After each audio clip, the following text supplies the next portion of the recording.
दूसरे नंबर, मंगलवार के दिन आप में जो भी पैसा मांगता है उसका कर्जा उतारो। अब जो नहीं जानते, अभी से मेरा चैनल है उसके ऊपर ओके करो, सब्सक्राइब करो और मेरे से जुड़े रहो। बहुत सारी बातें ऐसी बताई है मैंने जो आप कल्पना नहीं कर सकते हो।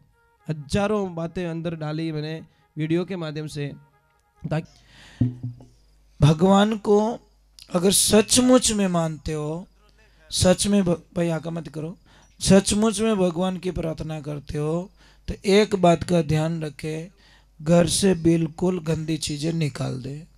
गंदी चीज़ें मतलब ये बकरा काटना, बावजीरी चढ़ाना, ये सब पाखंड है महाराज, कुछ भी नहीं है। क्यों मतलब जीव हत्या करते हम लोग?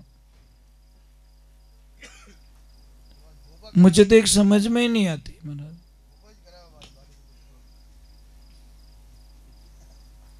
नहीं, हम किसका नाम नहीं लेंगे, परंतु हम तो इतना कहते भाई कि गंदी चीजें मत खाओ ना।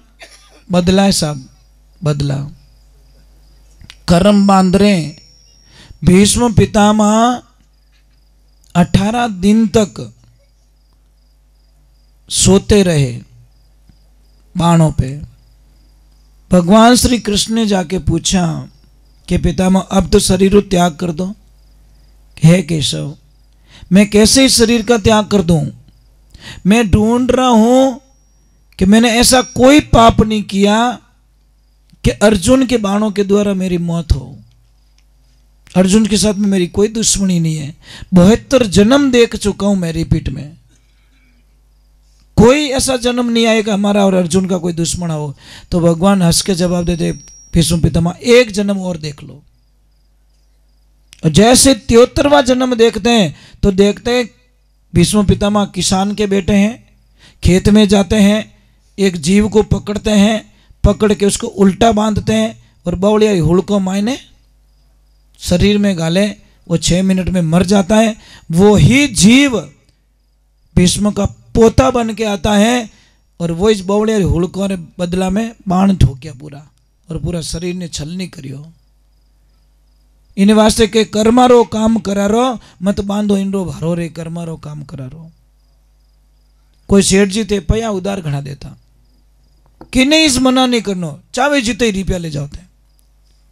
पर शर्त एक थी कि खाता मंडवाओ। खाता में कहीं लिखानो कि इन जन्म में दे कि अगला जन्म में दे, वही तो लिखा है दो बस। ईमानदार वे तो वो कहीं कहते इन जन्म में दो, बेईमान वे तो जो कहते लिख तो अगलो जन्म। एक दिन एक चोर विचार करियो कि कहीं चोरियां करो, रोज छुटपुट चोरी करते हैं। एक काम करो, हेठ जी रेटे हलाओ ना, तो बोले को 20-25 लाख एक टे लो। जान के हेठो राम राम, हेठ जी के राम राम सा की कर पदा न हो कि मारे रुपया चीजे के कितना चीजे कि ज्यादा नहीं 35 लाख चीजे, ज्यादा नहीं चीजे। तो मुनीम ने क्यों, मुनीम जी इसको पैसे दे दो। मुनीम जी क्या, अरे हेठ जी जानो इन्हें कि जानो वो चोरियां करे, तो पछे इन्हें रुपया क्यों उधार दो कि मारा गुरुजी रो वचन जावे और मैं गुरु के वचन को नहीं तोड़ सकता, इसके कर्म इसके पास में, इसको तू पैसे दे दे। जैसे खातो मंडवाए कि बोल इस जन्म में कि अगले जन्म में चोर कैसा अपो खानदानी चोर हो, इन जन्म में दे नहीं सकूं मैं। अपो कोई लोकल ब्रांडेड चोर नहीं हो, अपो ओरिजिनल चोर हो, और इन जन्म में मारू पासा नहीं दरीजिए, अगलो जन्म लिखो। शेठ जी अगला जन्म लिखा रहा, लिख दो। जैसे साइन कर दी, एग्रीमेंट हो गया। अब जैसे तिजोरी खोली, रुपया दे के जो वो 35 लाख तो भूल कौन तिजोरी दी के जो चोर रहा दिमाग में तिजोरी निकली को नहीं। कुत्तो रह के कुत्तारी पूंछड़ी भूंगली गाल दो, 12 महीनों पासे काटो महाराज, काट दो टावर टाइम भौकी बताइए, क्योंकि आदत नहीं जाती, उसकी आदत नहीं जाती, सीधी रेविज को नहीं। अब चोर को 35 लाख दिए, वो भूल गया, उसको तिजोरी देख रही, अरे इतना रुपया पड़ा, इस तिजोरी को गायब करनी है। 35 लाख दिए जो कोई परवाह नहीं है महाराज, वो तो रात दिन तिजोरी दिखे भी नहीं। अब एक दिन विचार करो, हालो हेटो रटे हाथ सफाई करो, जो रोम रोम करिया वटी झालो। अब जैसे ही गए तो सेठ सेठानी जग रहे, कोई मेहमान आयो 11 बजे रात को, भोक्यो बार देखियो तो बार के एक बटो अटे आयो। वो कहीं करियो छुप गो, छुपियो कटे जटे सेठ तबेलो तो भैंसों रो, भैंसों के बीच में जाके बैठ गया।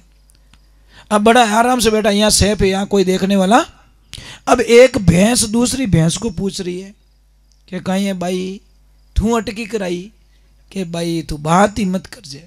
अरे हे टोकन पहला जन्म में रिपिया लिया उधार पाछा चुकावी जिया कोनी लिखा दियो आगलो जन्म और सेकंड जन्म लियो जो अटे आई हूँ दूध देऊँ हेठो रिपिया पूरा वे जन अटू छुट्टी मिली। दूसरे ने पूछो तू कि मैं ही काले जाई हूँ अपने वही ज खातो मंडी ओढ़ो आगलो जन्म। चोर रे दिमाग में चक्कर चढ़को बटो लपड़ो हट तो चोर ने बोला चोरी कैंसल गयो बटो घरे सुबह बेगो बेगो 35 लाख लेने हेठो काउंटर में तो मिले हेठो रिपिया जमा करो कि क्यों भाई आगलो जन्म लिखो भाई मैं पैसा नहीं ले सकता। सेठ जी रिपिया जमा करो मारे नहीं चाहिए। मैंने बोला ना अगला जन्म लिखा हुआ मैं जमा नहीं कर सकता। अरे कि तू पैया का ले लेगो आज पासा क्यों देवे कि सेठ जी मैं भैंस नहीं बनना चाहता। थोड़ा तो लपड़ो खतरनाक है हटो तो नहीं देवे तो बटो भैंस बनना पड़े। तो आप कहीं हो चुक लेन राजी हो जाओ नहीं साहब। एक ध्यान रखना एक ध्यान रखें एक तो गुरुवार के दिन किसी से न सब पैसा उधार लेना है और न किसी को देना है। गुरुवार के दिन पक्का ध्यान रखें नहीं तो बहुत बड़ी बर्बादी आ सकती है। दूसरे नंबर मंगलवार के दिन आप में जो भी पैसा मांगता है उसका कर्जा उतारो। जो आपको पैसा मांगता है आपके पास पैसा आ गया तो आप उसको दे सकते हो जमा कराओ खाता जमा कराओ। रविवार को उधार लाना नहीं है बुधवार को उधार देना मत बुधवार उधार मत दीजिए। आप प्रयोग द्वारा सिद्ध कर लेना आप अपनी रजिस्ट्री में देख लेना जिन्हें बुधवार रुपया दिए हो इनमें फोड़ाई जे महाराज बुधवार बेटी नहीं हावरे नहीं मेलो महाराज मेलो मैं नहीं भेजते ना बेटी को ससुराल नहीं भेजते तो बुधवार पैया कभी उधार नहीं देना। जैसे आप किसी को पैसे देते हो कैसे देते हो आप पैसे। कई लोग मुझे कहते हैं महाराज हमारे घर में पैसे टिकते नहीं है तो हम सबसे पहले प्रश्न करते हैं जो आपकी तिजोरी है तिजोरी हमेशा साफ सुथरी रखो। तिजोरी के आसपास में कोई कचरा नहीं चाहिए बिल्कुल नहीं। डेली झाड़ू लगना चाहिए तिजोरी को। तिजोरी दीवार से 1 फुट की दूरी पे रखो या 9 इंच की दूरी पे रखो। टच करके कभी मत रखो ताकि पीछे झाड़ू मार सको। दूसरे नंबर तिजोरी के ऊपर या आसपास में कोई चीज ना रखें। कई बार हमारे माता बहनें बहुत अच्छी है कोई ब्रांडेड कोई जूता रह गए वही ले जाना अपने तिजोरी मत मेल दे। माँ बेटी लक्ष्मी ऊपर बढ़िया जूता नहीं रखना चाहिए जी बहुत अपमान होता माँ लक्ष्मी का।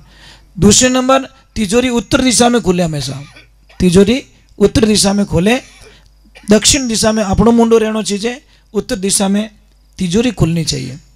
चौथे नंबर की बात तिजोरी हमेशा ध्यान रखें हमारे उत्तर और पश्चिम की दिशा में रखें। बीच में घर में उत्तर और पश्चिम की जो दिशा पड़ती है ना उसमें रखें। पैसों की कभी कमी नहीं आएगी। अगर किसी के पैसों की बहुत कमी आती है तो मैं आपको एक आइडिया बताता हूँ। पैसा कभी खत्म नहीं होगा आपके पास बहुत सारा पैसा होगा। एक देवियों जिसको भी गुस्सा ज्यादा आता नहीं उसको मारने की जरूरत भी नहीं है वो अपने आप ही मर जाएंगे क्योंकि वो पड़ी पड़ी गाड़ी पटर पटर अब रोड में तो हाली को आडी नोकी तो पटर तो टंकी खाली होने वाली है। जो गुस्सा करता है वो खुद ही मार देता अपने आप को। कहाँ मारने की जरूरत है। एक ध्यान रखें। और बच्चों के सामने कभी पति और पत्नी के बीच में लड़ाई नहीं होनी चाहिए। और कुछ गलती हो जाए बच्चे चले गए उसके बाद में बोल दो पर अपन तो मौको वटीज मिले टाबर मोटा रह गया तो ही गालियां बोले बेटो मोटा मोटा डीलर અને इतनी ब्रांडेड गालियां बोले जो कभी भूली जाए को नहीं। मतलब बच्चे बड़े हो गए यार बच्चों के सामने तो मत बोलो बच्चों के सामने तो झगड़ा मत करो कम से कम तो टाबर तो अपनी इज्जत कर सके पर अपन टाबर और हम ही जीव लड़ाई करो तो कौन टाबर इज्जत करी। देखो दादा 2 प्रकार के होते हैं। एक दादा है नहीं जैसे टाबर रमे रियो है और दादाजी ने तर लगी हालीजे को नहीं तो दिमाग वाला दादा ज्ञानी दादा क्या करेगा क्या बोलेगा ए बेटा राजू ए राजू कि हाँ दादाजी ए बेटा चॉकलेट दूँ थोड़ा पानी लोटो लान बेटा। तो वो 1000 काम छोड़ी और वो पहला दादाजी ने ले जान पानी पाई क्योंकि दादाजी ने 2 चीज दी थी। एक तो मीठा बोलिया और एक चॉकलेट बता दी तो दादाजी को पानी मिल गया। एक दूजोड़ो दादो देख जो छोरा राजिया कट क्यों रे वो खुंडियो देखियो पानी पाए दे वो छोरो के लोटरी ठोकी दादा नाक मत नाक भोंग दू थारो में अब एक दादा को तो लोटा की वो मिला और एक दादा ने पानी मिल गो, फर्क ही तो है, एक नेगेटिविटी एक पॉजिटिविटी। अरे यार तालो आप हथौड़ा हूँ खोले रही, शर्म आनी चीजें। ताले को चाबी से खोलो, कोई ताला री चाबी गुम गई, कोई अन्नाड़ी आयो के कहीं रियो चाबी गुम गई के कहीं नाले ओपड़ियो हथौड़ो एक ठोकी ताला मौको कर दियो, तालो ही कंपनी रो जो बड़ो खुली कोई वोंको रह गयो, जितने मिल गई चाबी, चाबी लगाई तालो खुल गो। अब 2.5 किलो रो हथौड़ो 10 ग्राम री चाबी रे आगे रोवण लागो कि भाई तू 10 ग्राम री ताला ने खोल दियो और मैं 2.5 किलो री भोंको कर दियो। चाबी कहीं क्यों देखना सुनना, चाबी ने क्या बोला कि देख मैं अंदर गई, मैंने इसके दिल को टच किया, हार्ड टचिंग, अंदर गई और मैंने प्रेम से बोला ए खुल जा ना, खुल जा, तो खुल गो। तू तो बाप ने ठोके मुंडो ही भोंक दियो इनो। तो अहंकार के जो शब्द होते हैं ना, गुस्से के शब्द, वो होता हथौड़ा, और प्रेम रा शब्द रहे नहीं, दिल रो ताड़ो किनो खोल रो नहीं, तो प्रेम रूपी चाबी लगाओ, मीठे शब्दों का प्रयोग, मीठी वाणी होती है ना, वशीकरण मंत्र होता है साहब। इससे बड़ा वशीकरण मंत्र दुनिया में कोई नहीं होता। अगर आपको बोलने का तरीका सही आ गया तो आप दुनिया के सबसे बेताब बादशाह बन सकते हो, ये ध्यान रखना। कई लोग मुझे कहते हैं महाराज मारा हाथ देखो मारे ग्राहक ही नहीं आवे, अब तारो मुंडो तो फुटबॉल जाड़ो करियोड़ो, वो गुस्सा में बैठो यूं। कोई कोई ड्राइवर को देखना मुस्कुराते हुए चलाता है ना, गुस्सा में गाड़ी चलावे नहीं, जन कहना भाई तू एक बार रोक, मारे करनी पैसा फस फस बहनू ज नहीं, विंटा ओ कटे भसीड़ मेली, विन चेहरा मोटा पड़ जाए, ये ध्यान रखना। तो ये छोटी सी बात है। एक ध्यान रखना, गुजरात में जाइए आप, किसी को भी XYZ किसी को भी गमे ने पूछो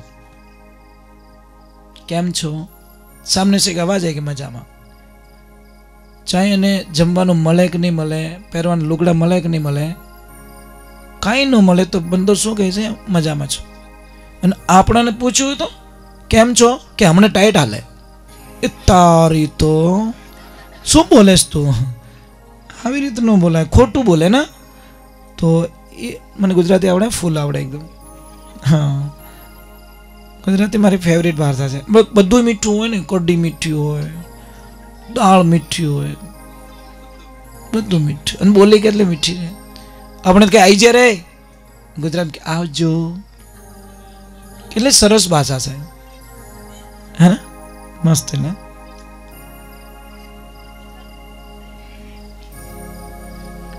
चलो भगवान का जयकार करते हैं, बोले श्री राम की, राधे कृष्णा की। मैं ज्यादा देर तक सत्संग नहीं करूंगा, ने किया संत की परिभाषा क्या है।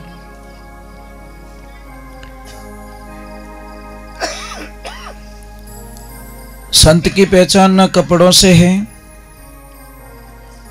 न उसके शरीर से है, न कोई लिबास से है, न कोई माला से है। संत की पहचान है उसके भाव से। अगर भाव अच्छे नहीं है, दिखावा कर रहा है कोई, और हमारे शास्त्र में दिखावा को कहते हैं मेकअप की भाषा। संत का जीवन होना चाहिए किसी को दुखे नहीं, किसी को तकलीफ ना दे। साधु ऐसा चाहिए दुखी दुखावे नाई, पान फल फूल तोड़े नहीं रेवे बगीचा माई। अब कई चीजों को, शरीर की बनावट को हम संत की परिभाषा कर देते हैं। एक छोटी सी बात हो, आपने पैसा कमाया कमाया कमाया कमाया, खर्च एक भी नहीं किया, तो उसका मीनिंग क्या है, क्या बेनिफिट मिलेगा आपको। जो तप करता है, जिसका कोई लालच नहीं है, कोई सौदा नहीं है, और भाव से आपको प्रसाद रूप में दे रहा है, वो सच्चा संत का जीवन होता है। कोई भी ऐसा व्यक्ति नहीं है कि 24 घंटे ड्यूटी करे